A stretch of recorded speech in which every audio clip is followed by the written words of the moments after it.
10장 1절에서 5절까지 다 찾으셔서 한 절씩 교독합니다. 10장 1절 말씀. 그 후에 암몬 자손의 왕이 죽고 그의 아들 하눈이 대신하여 왕이 되니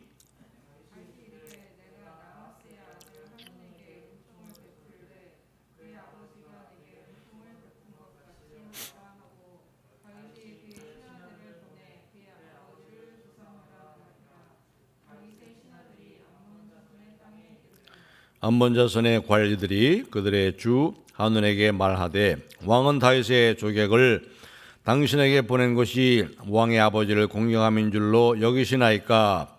다윗이 그의 신하들을 당신에게 보내 이 성을 엿보고 탐지하여 함락시키고자 함이 아니니까 하니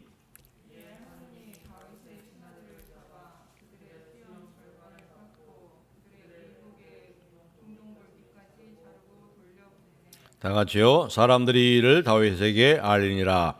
그 사람들이 크게 부끄러워하므로 왕이 그들을 맞으러 보내 이르기를 너희는 수염이 자라기까지 여리고에서 머물다가 돌아오라 하니라. 아멘. 이전에 우리 박임유 교수님 나오셔서 하나님의 말씀을 대언해 주시겠습니다.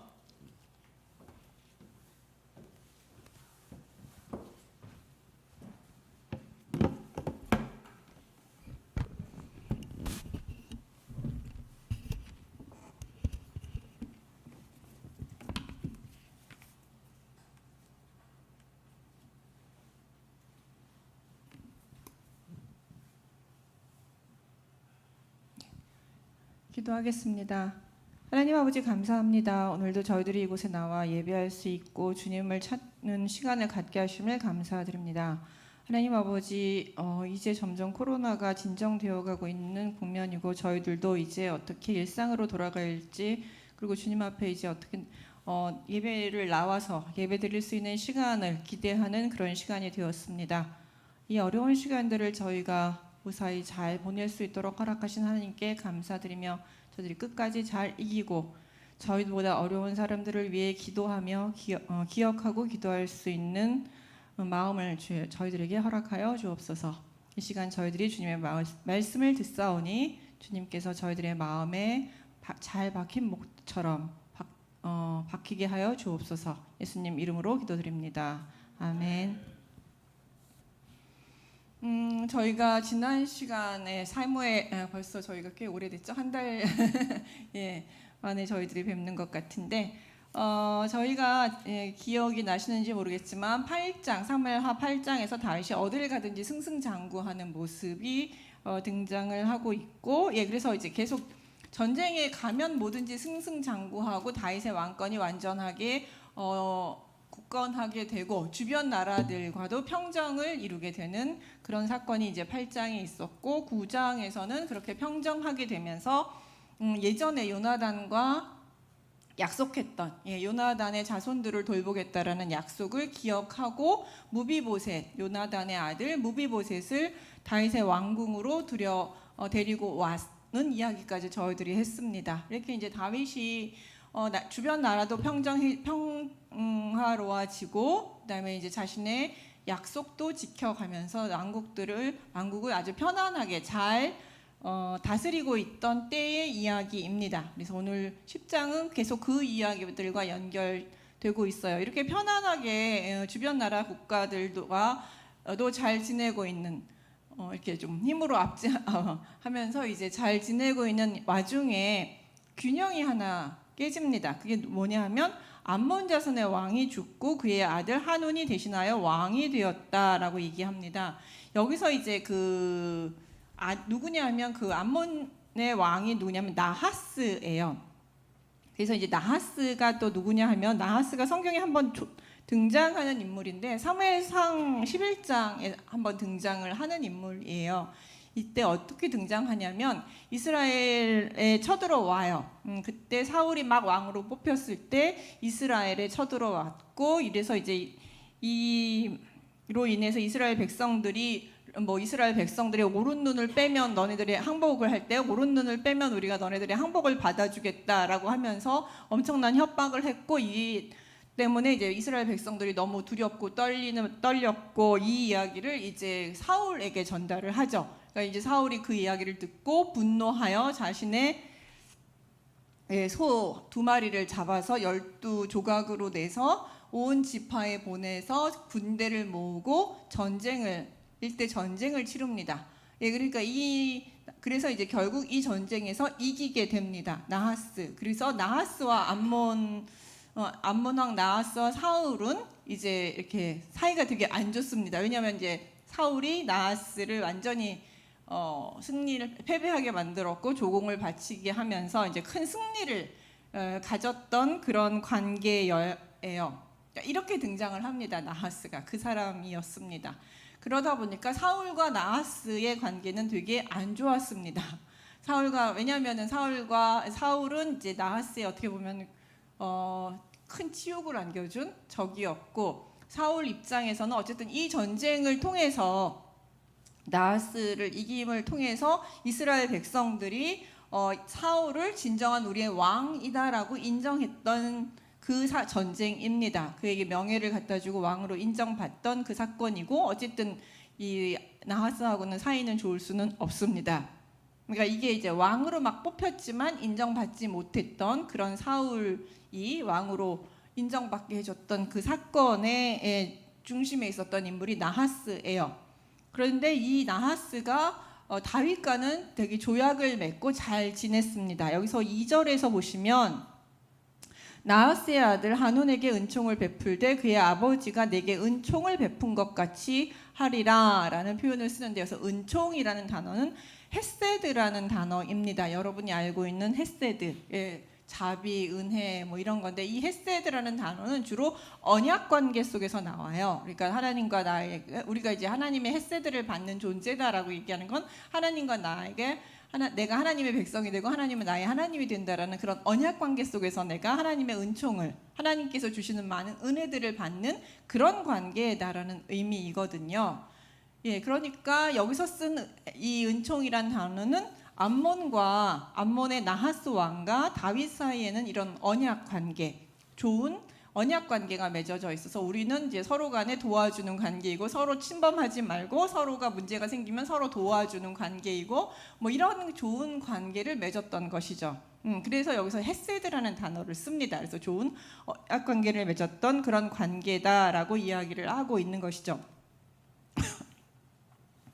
우리가 이제 일반 법칙을 여기서 다시 한번 알 수 있는데, 다윗과 왜 이 나하스는 친해질 수밖에 없었냐 하면, 사울과 나하스는 적이죠. 그리고 사울과 다윗은 적이에요. 그러면 다윗과 나하스는 서로 사이가 좋겠죠. 그러니까 사울에게 쫓겨다니면서 이제 어려움에 처했을 때 누가 도왔느냐면 이 나하스가 다윗을 좀 도와줬거든요. 그러니까 이제 왕이 되고 나서도 계속 좋은 관계를 유지할 수 있었던 것이죠. 이제 그런 관계 속에 있으니까 나하스의 죽음에 대해서 슬퍼하고, 그리고 이제 이 좋은 동맹 관계를 그의 아들 하논이 이제 왕위를 이어받은 하논과도 좋은 관계를 맺으려는 그런 생각으로, 여기서 은혜라는 단어는 똑같이 나하스와 맺었던 그런 언약 관계를 이제 하논과도 맺기를 원했고, 그다음에 이제 그래서 이제 자신의 신하들을 암몬에게 보낸 것이죠. 신하들을 보냅니다. 그래서 이제 좋은 마음으로, 좋은 의도로 보냈다고 본문은 분명히 이야기를 하고 있습니다. 그러니까 우리는 이 의도에 대해서 다른 생각을 할 필요가 없습니다. 근데 이제 이 의도에 대해서 다른 생각을 한 사람들이 누구냐면 암몬의 관리들, 그러니까 하논의 신하들은 이것에 대해서 다른 생각을 하게 됩니다. 그래서 암몬 자손의 관리들이 그의 주 하논에게 말하되, 왕은 다윗이 조객을 당신에게 보낸 것이 왕의 아버지를 공경한 인 줄로 여기시나이까. 그래 순수한 마음으로 정말 그의 죽음을 슬퍼하고 위로하기 위해서 보낸 것이라고 이렇게 당신은 이렇게 순진하게 생각을 하십니까? 라고 하면서 그게 아니라 다윗이 이 성을 엿보려고 신하들을 보내서 조문하는 척하면서 염탐꾼으로 보낸 것이다라고 하면서 그러고 염탐꾼으로 보낸 이유는 이 땅을 공격해서 이 성을 함락하기 위해서다. 그러니까 이 암몬 땅을 점령하기 위해서 이제 신하들을 보냈다. 그러니까 그들을 믿으면 안 되고 그 조문에 대해서 긍정적으로 생각하면 안 된다라고 이제 경고를 줍니다. 그러니까 이제 이렇게 경고, 당신 조심하십시오. 다윗은 순수한 의도가 아닙니다라고 이제 경고를 주었고, 이 경고를 들었을 때 한우는 상당히 단순한 반응을 합니다. 어떻게 하느냐 하면 한운이 다윗의 신하를 잡고 그들의 수염 절반을 깎고 그들의 하의를 중동볼기라고 하는 거, 엉덩이를 얘기하는 거죠. 옷을 엉덩이 절반이 드러나도록 잘라버립니다. 그러니까 엉덩이 절반이 드러난다는 것은 하체가 다 드러나는 것이고 수염을 깎고 하니까 완전히 모욕이죠. 이건 사신에 대해서는 기본적으로 아무리 기분이 나빠도 전쟁을 할 게 아닌 이상은 사신을 모욕하는 것은 아닙니다. 사신을 모욕하는 것은 그 사신을 보낸 왕을 모욕하는 것과 같은 것이기 때문에 우리가 웬만큼 기분이 나쁘더라도 사신, 우리나라도 이제 대사들, 요즘 현대로 보면 대사들 있잖아요. 각국 대사들에 대해서는 웬만해서는 서로 조심하고 외교적 결례를 범하지 않기 위해서 노력하는 것이 꽤 중요한 것이죠. 그러니까 아무리 기분이 나빠도 과격한 언어라든지 극렬한 언어들은 잘 사용하지 않고 상당히 외교적으로 돌려서 이야기를 하죠. 그래서 심히 불쾌하다 정도 말하면 저거는 정말 화가 나서 다시는 얼굴을 보고 싶지 않다. 뭐 이렇게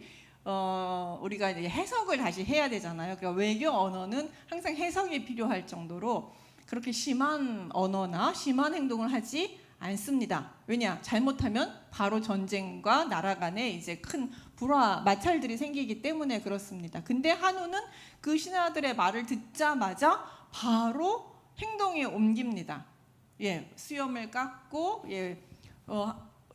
옷을 잘라서 완전히 망신을 주면서 우리는 당신과 좋은 관계를 맺기 싫다. 즉 당신들과 전쟁하겠다라는 나는 당신들을 좋게 보지 않겠다. 뭐 거의 전쟁하자라는 수준으로 해서 이제 보내게 되는 것이죠. 도대체 왜 이런 이야기를 했을까요? 생각해 보면 한울은 되게 어리석은 왕이었던 것 같습니다. 그러니까 아버지와 다윗 사이의 관계를 생각하지만 그 신하들은 또 그렇게 얘기할 수도 있습니다. 그러니까 아버지와 다윗 사이를 잘 이해하지도 못했고, 그러니까 그 역사적 맥락이라는 게 있잖아요. 항상 역사적 맥락이라는 것이 있는데 그 관계를 잘 이해하지 못했거나 알지 못했거나 교육을 받지 못했거나 노느라고 바빠서 정사가 어떻게 돌아가는지 제대로 이해하지 못했을 수 있고요.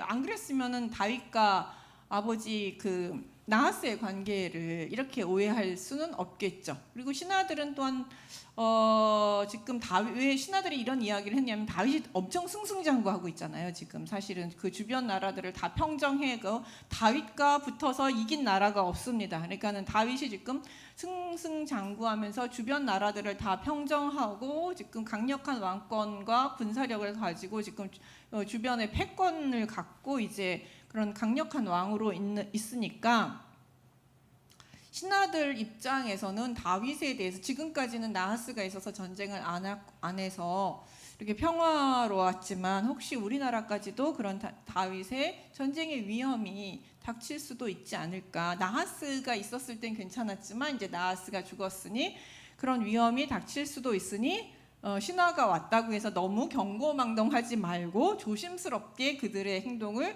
지켜보셔야 하지 않을까라는 경고를 한 거죠.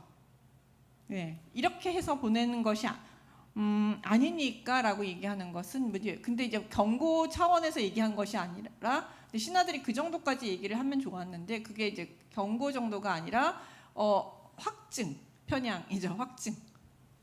함이 아니니까 정말 그렇습니다. 그렇게 이제 이걸 보면 지금 그 암몬 자손의 그 왕궁이 얼마나 뭔가 지식이 없거나 아니면 다윗의 이름만 들어도 두려워 떠는 그런 명성만 들어도 두려워 떨고 있는 겁먹은 상태. 그래서 올바른 판단을 하기 어려운 상태라는 것을 보여주기도 합니다. 예, 그러니까 이 정도 경고만 했으면 됐는데 그 경고가 좀 확증이 됐고 그 말에 더 겁을 먹었든지 올바른 판단을 하지 못했든지 간에 이 한우는 이런 말도 안 되는 외교적 결례를 저지르면서 거의 전쟁 선포나 다름없는 행동을 합니다.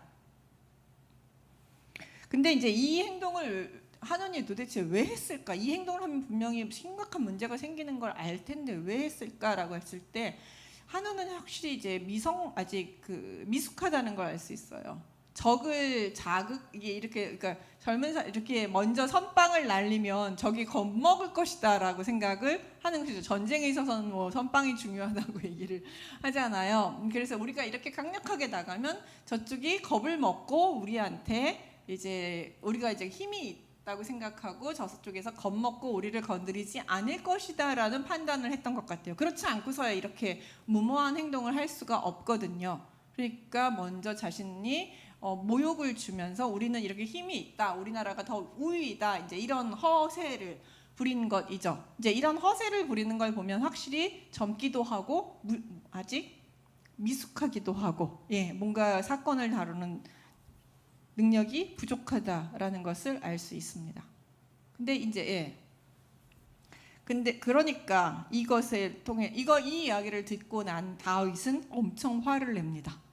예. 그래서 이제 이 일을 다윗에게 사람들이 당연히 알리겠죠. 그러니까 사람들이 크게 부끄러워함으로 왕이 그들을 맞으러 보내기 위하여 이르기를 수염이 자라기까지 그 여리고 성에서, 왜냐하면 이 요단 동편이거든요. 암몬이 요 밑에서 있고 그다음에 요단강을 건너서 여리고를 지나서 예루살렘으로 돌아오게 되는데 그 예루살렘에 오기 전에 요단 동편에서 건너자마자 있는 여리고, 거기서 너네들이 머물다가 수염이 다 나서 이제 정상적인 상태가 되면 그때 돌아와라. 그래서 왜냐하면 잘린 상태로 돌아오면 얼마나 부끄럽겠어요. 왜냐하면 이 당시 이 수염은 남성의 상징이고 권위의 상징이에요. 근데 수염을 깎았다라는 것은 그 남성의 상징이자 권위의 상징을 묵살하고 모욕했다라는 의미이기 때문에 상당히 모욕당한 모습 그대로 올 수는 없었던 것이죠. 그런 동양에는 좀 이런 관점이 있었던 것 같아요. 우리나라도 수염을 자르듯 예전에는 수염을 꼭 길렀잖아요. 그래서 수염을 기른 것이 일종의 어떤 권위라든지 나이라든지 이런 것들의 상징으로 있었는데 이 당시도 그랬습니다. 그리고 나서 이제 이렇게 이제 그래서 이것에 대해서 다윗이 매우 부정적이고 심각하게 기분 나빠한다는 것을 알게 되니까 그제서야 이제 자신들이 다윗에게 미움이 된 줄 압니다. 그 선빵을 날리면 다윗이 겁을 먹을 줄 알았는데 오히려 거꾸로 이제 다윗이 자신들을 여기서 미워하게 됐다는 것은 이제 전쟁을 할 정도로 심각한 위기. 다윗이 이제 전쟁을 마음 먹을 정도로 심각하게 암몬에 대한 적대감을 가졌다라는 의미이거든요. 그렇게 알고 이제 암몬 사람들이 이제 전쟁을 준비하게 됩니다. 그래서 이제 누구를 부르느냐면 아람 사람들을 불러요. 자기 암몬만 가지고는 안 되니까 아람은 이 북쪽에 있습니다. 그러니까 이게 이스라엘을 두고 암몬은 요 밑에 동쪽 밑에 있는 반면 아람은 요 위쪽에 있어요. 북쪽에 위치한 아람과 동맹을 맺어서 그쪽의 사람들을 이제 부르는데 어떻게 부르냐면 고용을 합니다. 용병으로 불러요. 그러니까 전쟁 우리가 돈을 줄 테니 군사들을 빌려달라, 군사들을 보내달라라면서 이제 용병을 모집합니다. 여기서 보면은 뭐라고 하냐면 르홉 아람 사람과 소바 아람 사람의 보병 2만 명과 마아가 왕과 그의 사람 7천 명과 돕 사람 12,000명을 고용한지라. 그래서 고대 사회에는 이제 우리 전쟁을 하기 위해서 이렇게 돈을 주고 용병을 고용하는 일들이 종종 있었습니다. 현대사 쪽에서 현대사는 아니지만 어쨌든 그 중세까지 가장 유명했던 고용이 스위스 용병이죠. 예, 이렇게 이제 용병의 역사는 상당히 깁니다. 그래서 스위스에서 종교 개혁이 일어났을 때 쯔빙글리가 가장 먼저 외친 것이 용병 금지였습니다. 예. 어쨌든 이렇게 고용을 하면서 이제 군사들을 다 모으고 다윗이 이제 이렇게 군사가 모였다는 소식을 듣고 요압과 용사들의 온 무리를 이 전쟁터에 보냅니다. 그래서 암몬 자손이 나와서 성문 어귀에 진을 쳤고 소바와 룹과 아람 사람과 돕과 마야가 사람은 따로 들에 있었더라. 그래서 이제 한쪽은 성 안에 있고 한쪽은 들판에서 양쪽에서 진을 쳤고 요 사이에 이제 그 요압과 그의 군대가 요 사이에 있게 된 것이죠. 그러니까 성 안에는 아람 사람, 암몬 사람, 그다음에 여기는 가운데에 이스라엘 병력들이 있고 이 들 뒤편에는 이제 그 아람 군대, 용병 부대들이 이 뒤에 있었죠. 그러니까 양쪽에 쌓여 있는 형국이에요. 그러니까 근데 여기서 이제 보시면 독특한 게 하나 나와요. 뭐냐 하면 다윗이 듣고 요압과 용사들의 온 무리를 보내매라는 표현이 나와요. 이게 이제 독특한데 왜 독특하냐? 다윗은 여태까지 자기가 전쟁에 빠진 적이 없어요. 모든 전쟁에 이런 일이 딱 벌어지면 자기가 제일 먼저 군대를 이끌고 같이 갔습니다. 그러니까 자기 부대만 보낸 일이 없어요. 근데 여기서 독특하게 이제 그 자신은 전쟁터에 나가지 않고 요압과 그의 자신의 부대만 보내는 일이 생겨나게 됩니다. 그러니까 여기에 이 전쟁에서 이것이 나중에 어디과 연결되냐면 다윗과 바세바, 그러니까 11장에 나오는 자신은 전쟁터에 가지 않고 그 성중에 남아 있는 사건과 연결이 돼요. 그러니까 암몬과의 전쟁에서는 계속해서 다윗은 전쟁에 참여하지 않는 모습을 이제 계속 나타나게 되는 것이죠. 그리고 나서 맨 마지막에 이제 12장에서도 이제 다윗이 그 전쟁, 그 암몬과의 전쟁은 이때부터 시작해서 10장, 11장, 12장의 배경이 됩니다. 그러니까 이때부터 암몬과는 전쟁이 시작돼서 결국 제일 마지막 끝나는 거는 암몬과의 전쟁이 마무리되는 것은 12장에서 전쟁이 마무리가 됩니다. 그러니까 그 긴 역사에 그다음에 이제 다윗의 어떤 범죄 사건의 그 배후적 배경이 바로 그래서 이제 우리아가 참여했던 그 전쟁, 다윗이 참여하지 않고 우리아는 참여했던 그 전쟁이 바로 이 암몬과의 전쟁입니다. 그러니까 특이하죠. 다윗이 참여하지 않습니다. 여기서부터 이제 슬슬 다윗이 왜 전쟁터에 나가지 않았는가? 이제 슬슬 전쟁터에 좀 나가기를 기뻐하지 않는, 그리고 이제 전쟁터에 직접 참여하지 않으려는 다윗의 모습이 여기서 이제 슬쩍 등장하고 있고, 그것이 이제 11장에서 큰 사고를 치게 되는 것이죠. 그래서 전쟁터에 이제 다윗은 나가지 않았는데 요압이 이제 이렇게 양쪽에 쌓이게 되니까 자기와 맞서 앞뒤에 친 적진을 보고 이스라엘의 선발한 자 중에서 또 엄선하여 아람 사람과 싸우려고 진을 치고, 그러니까는 요압이 두 편을 보고서는 이제 자신의 부대를 가지고 어떻게 싸울 걸 고민하다가 어떤 방법을 택했느냐 하면 전쟁을 이제 이 용사들 중, 그러니까 이 군인들 중에서 가장 잘 싸우는 사람들을 한쪽으로 모읍니다. 그래서 돌격 부대를 일종의 만드는 거죠. 돌격 부대를 만들어서 자기가 이끌고 자기는 이 암몬 성읍을 점령하러 이제 나가고, 나머지 부대는 아비새에게 맡겨요. 남은 백성들은 아비새에게 맡겨서 아람 자손과 자신은 아람과 싸우려고 나가고 돌격 부대를 만들어서 아람과 싸우려고 하고, 그다음에 아비새에게는 나머지 부대를 맡겨서 암몬과 싸우도록 이제 두 편으로 만듭니다. 그러니까 수는 이스라엘이 더 적은데 지금 편을 두 대로 나눴기 때문에 더 적겠죠. 그러니까 이 전쟁이, 그리고 한쪽 암몬 같은 경우는 성을 지금 가지고 있는 상태잖아요. 그러니까 그리고 이스라엘은 들에 있고 또 뒤에는 큰 아람 군사가 지금 몇만 명씩 있는 이런 상황이다 보니 사실 이 전쟁은 이스라엘에게 절대적으로 불리한 전쟁입니다. 쉽지 않은 전쟁인데 그나마도 두 편으로 나누었으니 사실은 더 쉽지 않죠.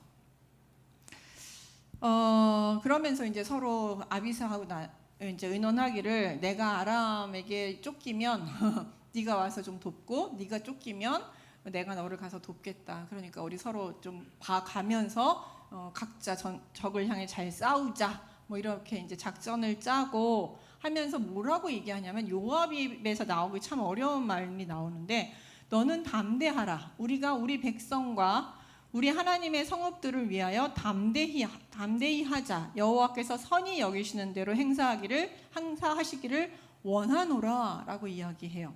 그러니까는 요압은 이 전쟁이 상당히 어렵다라는 것을 알지만 그러나 최선을 다해서 우리 이 나라와 이 백성, 하나님의 나라께서 주신 이 땅을 지키기를 최선을 다하자. 그리고 하나님께서 우리를 선히 여기시는 대로 하나님의 뜻대로 우리가 싸우자라고 이야기합니다. 이기든 지든 이걸 다 누구 손에 맡기느냐면 하나님 손에 맡기는 것이죠.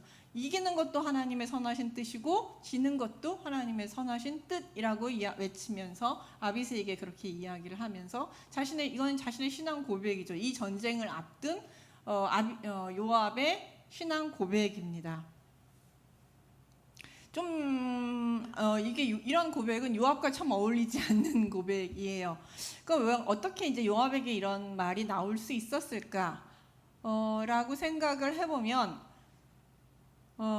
정말로 위기 중에 처했을 때, 그동안은 다윗이 이 위기 속에서 늘 하나님께 기도하고 하나님의 도우심을 구하는 모습을 늘 봤죠. 그러니까 그런 다윗이 이 문제에 대해서 하나님께 매달리고 하나님의 도우심을 구했어요. 그리고 다윗이 하나님의 도우심을 구하면서 하나님의 뜻을 발견하고 전쟁하자라고 하면 요압은 나가서 싸우기만 하면 됐어요. 그러면서 그것은 다윗이 말을 하면 이건 하나님의 뜻이구나라고 생각하고 가서 열심히 싸우면 됐거든요. 근데 지금은 다윗이 없잖아요. 그러니까 어떻게 해요? 그 여태까지 봐왔던 전쟁을 앞두고 하나님 앞에 늘 기도하고 하나님의 도우심을 구했던 다윗의 모습을 기억하고 자기도 이 어려운 싸움에서 하나님의 도우심을 구하고 하나님의 선하신 뜻에 맡기고 전쟁을 해야겠다 생각하고 그렇게 한 것이죠. 이건 요압은 자신도 모르게 그렇게 배웠습니다. 다윗과 함께 전쟁터를 쫓아다니고 함께 전쟁하면서 배웠어요. 그러니까 그 순간이 되니까 자신도 똑같이 다윗과 같은 행동을 한 것이죠.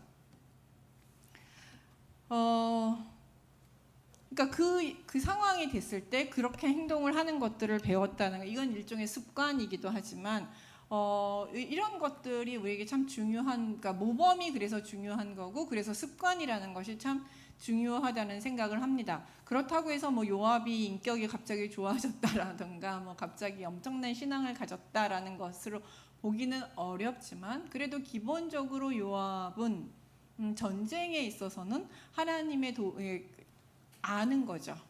전쟁에 있어서는 하나님의 도우심이 절대적으로 필요하고 절대적으로 하나님의 도우심 속에서 우리가 전쟁을 했다라는 것을 안다는 것이죠. 그 부분은 요압의 인간성이나 그 사람의 신앙 문제를 떠나서 그거는 확실하게 알았던 것 같습니다. 왜냐? 다윗을 통해서 그 수많은 전쟁을 하면서 그도 깨달았기 때문인 것이죠.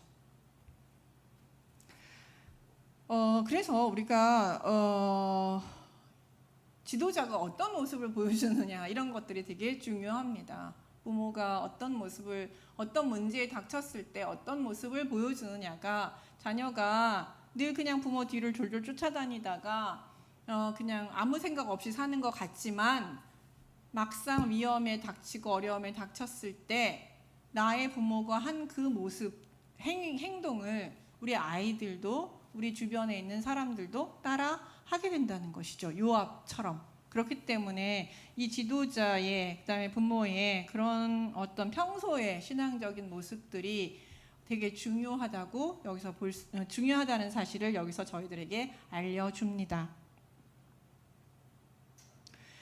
그래서 이제 결국은 전쟁을 하러 나가는데 전쟁 자체는 되게 간단하게 요약해요. 왜냐하면 하나님이 하셨기 때문에 그냥 간단하게 요압과 그와 함께한 백성이 아람 사람을 대항하여 싸우려고 나아가니 그들이 그 앞에서 도망하고 열심히 그냥 죽기 살기로 하나님께 의지하고 죽기 살기로 싸웠고 너무 두려워하면서 아람 사람들이 도망을 갑니다. 전쟁에 패하고 도망을 가는 것이고 도망을 갔고 암몬 자손은 아람 사람이 도망함을 보고 그들도 아비새 앞에서 도망하여 성읍으로 들어가서 성문을 열고 와서 싸우려고 하다가 아람 사람 도망가는 거 보고 그 기세에 눌려서 그냥 성읍으로 들어서 성문 딱 걸어 잠그고 나오지 않게 되는 것이죠. 그렇게 해서 이제 전쟁이 끝나게 됩니다.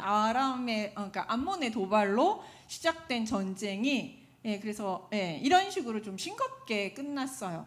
싱겁게 끝났지만 결국 누구의 도우심으로? 결국 하나님께서 도와주셨다는 것이죠. 그 기세와 그런 두려움은 누구에게서 나온 것이냐면 하나님께서 나온 것이죠.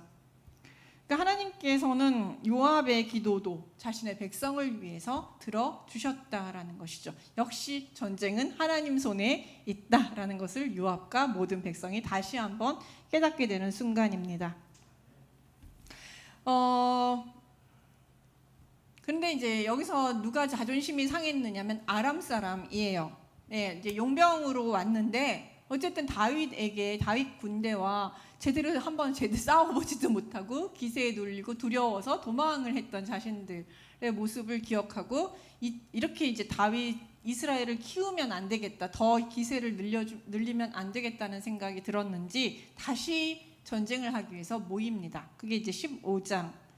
아람 사람이 자기가 이스라엘 앞에서 패하였음을 보고 다 모임에 하닷 에셀이라는 사람을 보내어 강 건너편에 있는 아람 사람을 전부 불러들입니다. 그래서 헬렘에 이르니 하닷 에셀의 군대 장관 소박이 그들을 거느린지라. 그래서 아람의 그 하닷 아셀을 중심으로 해서 이제 그 전쟁을 다시 시작을 하게 되는 것이죠. 아람 군대가. 그리고 어떤 사람이 다윗에게 알림해 그가 온 이스라엘을 모으고 요단을 건너 헬람에 이름에 아람 사람이 다윗을 향하여 진을 치고 더불어 싸우더니, 근데 이번 전쟁 아람과의 전쟁에 다윗이 참전을 합니다. 암몬과의 전쟁에서 참전하지 않았던 다윗이 여기에 이제 다시 참전을 하게 되는 것이죠. 이게 사실 정상적인 상태인데 이 앞부분에가 특이한 상황이었습니다. 어떤 사람이 아람 사람이 이스라엘 앞에 도망한지라 다윗이 아람 번거 700대와 마병 4만 명을 죽이고 또 군사령관 소박을 치매 거기서 죽으니라. 그래서 여기서 그 큰 군대, 마병과 철병거가 엄청나게 많았던 그 군대, 강력한 군대를 다윗이 다시 다 무찌르게 됩니다. 전쟁에서 완전히 승리를 해요. 아까는 도망을 갔는데 이번에는 제대로 붙어서 완전히 승리하고 아람 군대에게 엄청난 손실, 피해를 입히게 됩니다. 그리고 하닷 에셀에게 속했던 왕들이 자기가 이스라엘 앞에 패함을 보고 이스라엘과 화친하고 섬기니 그러므로 아람 사람들이 두려워하여 다시는 암몬 자손을 돕지 아니하더라. 그래서 우리 이제 더 이상 싸우지 말자. 이렇게 전쟁에 완전 진 다음에 이참에 그러니까 아람 입장에서는 왜 용병을 요청했을 때 전쟁에 왔느냐 하면 이참에 같이 연합해서 지금 승승장구하고 있는 다윗의 기세를 꺾어서 좀 세를 약화시키고, 아람이 상당히 큰 나라였어요. 이 당시에 상당히 힘이 있는 나라였으니까 그 힘으로 이 가나안을 완전히 자신의 수하에 두려고 했던 그런 꿈이 있었는데, 그러니까 이제 같이 전쟁을 하려고 했고 암몬이 빠져도 이제 그런 생각에서 이제 이 땅을 점령하려고 했지만 결국은 그 계획에 실패하게 되고 결국은 이제 여기도 아람조차도 다윗의 힘에 굴복하게 되고 화친을 맺고 그다음에 이러면서 이제 암몬 자손은 고립이 되게 된 것이죠. 아람의 힘을 이제 더 이상 등에 업을 수 없고 아람은 고립되고, 그래서 암몬은 고립되고, 그래서 이제 계속 끝까지 암몬과 다윗과의 전쟁 속에서 결국은 이제 이스라엘이 승리하는 모습으로 등장하게 됩니다. 근데 그건 이제 12장에 나오는 얘기입니다. 이렇게 이제 결국 또다시 이 전쟁을 통해서 암몬이 자신의 어떤 힘을 과시하고 다윗의 기세를 죽이려고 시작했던, 그리고 아람도 마찬가지고요. 했던 그 전쟁은 다시 한번 하나님이 다윗을 돕고 계시고 이스라엘은 하나님께서 지켜주시는 나라라는 것을 주변 나라들에게 다시 한번 증명하고 그 전쟁이 끝나게 됩니다. 그러니까 한 번 안정이 영원한 안정은 아니에요. 항상 안정이 하나님의 도우심으로 안정이 있다가도 주변에서 끊임없이 괴롭혀요. 끊임없이 괴롭히고 힘들게 하고, 우리 신앙의 생활도 마찬가지고 우리 삶도 마찬가지고 우리가 무언가를 할 때도 끊임없이 평안을 주셨지만 그게 영원한 한 번 평안이 영원한 평안이 아니라 평화가 있다가 또 어려움이 있다가 평화가 있다가 어려움이 있는 것이죠. 그럴 때마다 우리는 그때마다 다시 한번 하나님의 도우심을 구하고 하나님이 다시 평안을 주시면 하나님이 정말 또 함께 하시는구나. 하나님은 여전히 우리를 돕고 계시는구나. 하나님이 나와 정말 함께 하시는구나 라는 것을 그때 또다시 느끼고 주변 사람들은 역시 저 사람은 하나님이 항상 도와주시는 사람이구나. 어려움이 와도 저 사람은 도와주시는구나 라고 생각하게 된다는 것이죠. 그래서 신앙인에게 어려움이 없지 않습니다. 항상 있어요. 오늘의 어려움을 피하면서 오늘은 편안했지만 내일은 또다시 어떤 어려움이 올지 알 수 없습니다. 우리 인생이라는 것이 한치 앞도 알 수 없고 그리스도인이라고 해서 모두가 늘 항상 평안하게 무병장수하게 하지는 않습니다. 코로나 상황 속에서 모든 사람들이 어려움을 겪고 있고 그중에 그리스도인도 많은 어려움을 겪고 있어요. 그렇지만 이 어려움 속에서 같이 욕하고 같이 똑같이 불평만 하는 것이 아니라 그리스도인은 좀 다른 모습이죠. 어떻게 해요? 지금도 하나님께서 나를 도와주고 계신다. 하나님이 이 어려움 또한 지나가게 하시고 이 어려움 속에서도 우리를 지켜주실 것이다 라고 우리는 믿고 살잖아요. 그거의 차이죠. 똑같이 어려움을 겪더라도 우리는 하나님의 도우심을 기대하고 하나님께서 우리와 이 어려움을 극복하게 하게 해 주실 것이다 라고 믿고 살아가는 것이죠. 그게 그리스도인의 행복이고 그리스도인이 믿음을 갖는 하나님께서 우리에게 주시는 은혜라고 할 수 있습니다. 그러니까 지금 계속 어렵고 이제 얼마 남지 않아 보이는데 가장 힘든 어려움이 막 턱밑까지 와서 깔딱깔딱 넘어갈 것 같은 더 참기 힘들어 막 이제 거의 그런 상황이 오지만 그러나 그때 더 우리가 하나님을 붙잡을 때 하나님께서 또 이 상황을 이 또한 하나님의 은혜로 우리가 잘 지나갔더라라고 우리 다음 세대에게 아니면 내가 신앙 고백으로 하나님께 할 수 있었으면 좋겠습니다. 그러니 어려움이 있는 여러분들께서도 하나님의 이렇게 도우심을 요압 같은 요압도 이렇게 어려울 땐 하나님께 기도하고 하나님의 은혜를 구했는데 하물며 우리야 못하겠습니까? 그러니 더욱더 하나님께 의지하고 기도하면서 이 어려운 시간들을 잘 보냈으면 좋겠습니다. 기도하겠습니다. 하나님 아버지, 저희들에게 늘 어려움이 있고 힘듦이 있습니다. 누구는 오해해서 어려움이 생기기도 하고 누구는 자신의 힘을 과신해서 어려움이 생기기도 합니다.